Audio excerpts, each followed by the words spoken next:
When people think of this country, of the Kingdom of Cambodia, they may think of the temples, the Angkor Wat temples, and you may have seen the movies of Angelina Jolie with Tomb Raider and all that kind of thing, where it was filmed in this place where I live now. A very warm welcome to the new branded channel of the James N. Cooper Show, but I've updated it to the Asia channel, mainly about Cambodia, China, and surrounding areas like Thailand.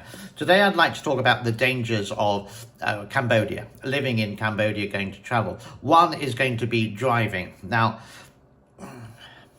most people would ride a motorbike, and they would ride a 125cc Honda, either a step up or a automatic one. And some of the kids who drive these motorbikes drive them like a kamikaze pilot. It's just without even a helmet. Now, if you are here, you can rent or you can buy, depending on your visa status, get a motorbike. They're very convenient to get to A to B. If you have never driven a motorbike, if you've never driven one, just get the basic, a 125 automatic. This side is the accelerator, and these two are the brakes, just like a bicycle, so to speak. You don't have anything to do with your feet at all. And I would don't follow some of the people, don't follow some of the foreigners here who won't wear a helmet. You never ride a motorbike without a helmet, period. It's just the most stupid thing to do. But you do see locals doing that and on the phone at the same time, which is totally illegal. If you do that, the police will catch you, bam, it's a fine, and they may even confiscate your phone and your motorbike, and you'd have to pay quite a heavy fine with it. Just don't do it. Just take your time. Drive in the slow lane. Usually, let's say there will be 3 lanes. Don't drive in the fast, don't drive in the middle, drive in the slow one, and drive at like 30-40 kilometers. If you're on holiday, hey, you're in time. And the parking is really easy. Here in Siem Reap, Cambodia, you can near enough park anywhere, and there's no sort of like yellow lines or no parking zones. But the truck does come along sometimes who would clamp your car or clamp your bicycle in some occasions, or just lift it and take it away. Just be careful that you're doing the right thing. Basically, obey the law. In the city, the speed limit, I would say, is about 30, maybe 40, but don't drive any faster than that. You may see some young kids, because you don't need a driving license or a motorbike license to ride under a 125cc motorbike. You will see them at 12 years old riding this motorbike at 80, 90 kilometers an hour with no helmet. Don't follow them. So this can be a danger. Just take your time. If you're driving relatively slowly, like 30 or 40 kilometers, you should be fine. If you do rent a bike, make sure it has brakes, make sure it works, and make sure that you take photographs of it or video of it. So if they say this is a scratch that you made, you have to pay extra or we won't give your passport back, then you can say, well, actually the scratch was there and you got the video evidence of it along with the date. If you're driving a car, if you are living here and you want to buy a car, there's plenty of options for it. Foreigners can sort of own a car here. It just takes a bit longer than the local. Just, again, be aware of the motorbikes. Now, if you've never done it before, just be really slow. I've been living in Asia for a long time, and I've driven it in some wild cities like Bangkok, Cairo in Egypt, places in the Philippines like Cebu and Manila, and you just sort of get used to it and it's natural. So when I do go to England, it's sort of like a luxury that people obey the traffic laws. So when you get to a roundabout in Asia, for example, you give way to the things on the left coming onto the roundabout or going around or using it. But it's the other way round in a lot of places. So be aware, and how to be aware. Just don't go driving your motorbike at 100 kilometers an hour. It's just not worth it. And if it's the first time, I can understand the sense of freedom, that you're doing this and you can't do this in England or America. Driving can be a danger. Do be aware and always do it safe. You're playing with your life with it if you do drive too fast or there. And definitely don't have a beer and get onto your motorbike. here. If you do get stopped by the police, they will smell the alcohol, and it hasn't happened to me. They will smell the alcohol, especially in places like Thailand, and they may have a breathalyzer test, and then that's going to be a big headache for you.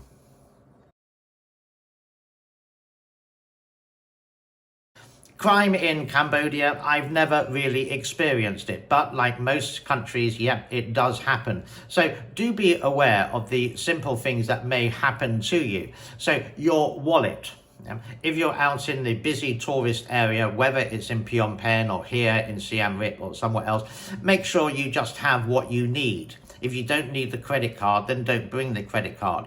If you live here, then you can actually use electronic payment systems through your bank, like on ABA, which I have talked about before on this channel.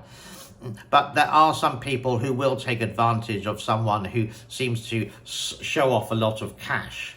And credit cards are, well, you can use them, but not widely spread. They prefer cash, or they prefer like the electronic payment system. So again, it's never happened to me. The only kind of thing that sort of happened was that I'd be walking along the road and the tuk-tuk driver would come up to me and go, "Hey, do you want any drugs?" And I would just say, shake my hand and say, "No, thank you." And then he would say, "Would you like any girls?" I would say, "No, thank you." All crimes and all sort of like very, very illegal here.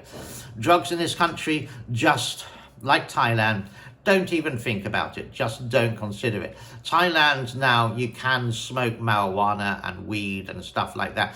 These are not Class A drugs. It's not my thing. I don't know anything about it. If it is your thing, then Thailand, yeah, but go and speak to the people who do, and they will give you more information. So it's the same as New York City or London or Bangkok or even Tokyo. It does exist. Don't think you're in Shangri-La because everyone's happy and it's sort of like a party town like that. There are people who will take advantage of you. But if you look after yourself and your well-being and are quite and you think about it before you're going to get really drunk and someone does steal your wallet, well, maybe you've lost, let's say, $100, but you still have your credit cards in your hotel safe.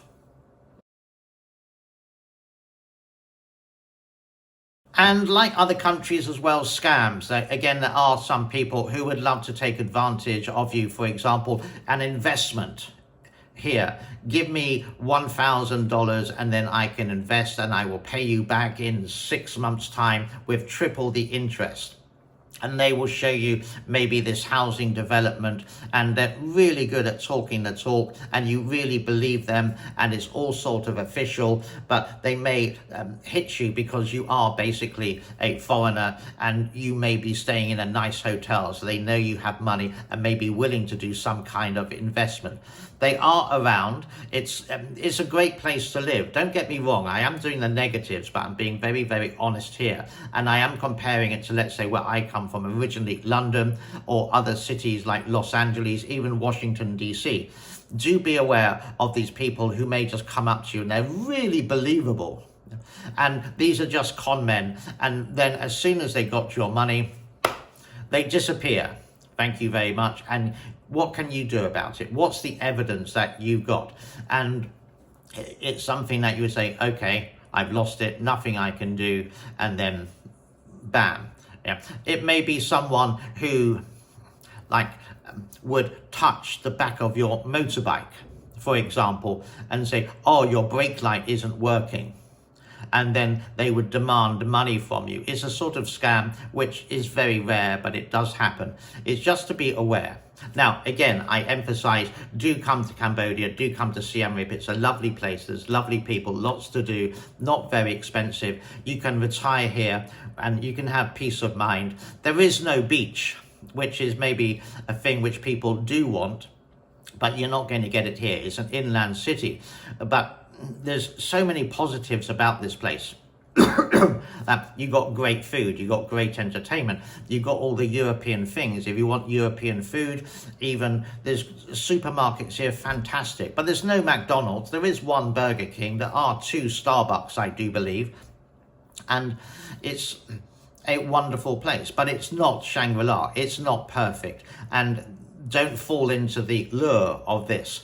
So when I go out, for example, I ride my motorbike. I do have a motorbike license for this country because it's a bigger motorbike, for example. And do I bring my debit card or my credit card? No. Do I bring any cash? No. I just literally bring my phone. I do bring a wallet because it has my driving license in it and sort of like my medical card, insurance card, etc. That's the basics. But if I lose that, it's not, well, it is a problem, but I don't want to lose any cash because someone picked my pocket. And it's just being totally aware in that situation.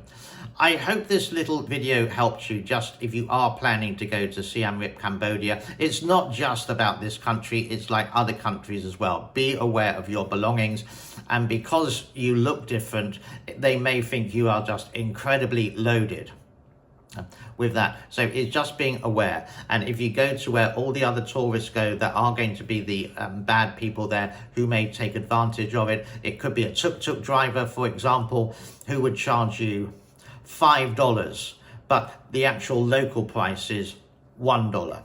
But if you're drunk and you don't know, you go, this is $5, and you get your wallet out, you're a little bit drunk, and you give him $10, and I said, okay, thank you very much, and you forget to ask for the $5, or you think that is a $5. All these little things, I'm afraid, it's not going to, if you're going to lose $5, don't cry over spilt milk. Learn from the lesson and continue, because you can have a fantastic time in Asia, but just be aware of your surroundings, like the same as you're in London. You would be aware of people around you. Well, you should be. If you're in a crowded place, for example, there are going to be people who would love to lift your wallet, for example. Be aware of it. So put your hand in your pocket, put the wallet in your handbag, put the bag in front of you, don't put it behind you. Don't get out your very expensive mobile phone, like the iPhone 15, for example, and show it off. Don't show a lot of cash. These are really common things, and maybe it's not, I'm just saying it's for here in Cambodia, but it's like in many places around the world. If you're a tourist, or you look like a tourist, or you're new to the country, there are some people who will take advantage of you, and it's annoying, it can be frustrating, but you say this is part of life. But you can prevent it by prevention, being aware. Don't get recklessly drunk. When you think you're a little bit too drunk, then that's the time to get home. Don't go paralytically drunk, for example. But please, welcome to Cambodia. It is a fantastic place, but like most countries, it does have some negative sides as well. God bless to all. I hope that was useful for you, or was this a ramble? And welcome to the New Asia channel. Bye-bye for now. Thank you very much for your time. Cheers.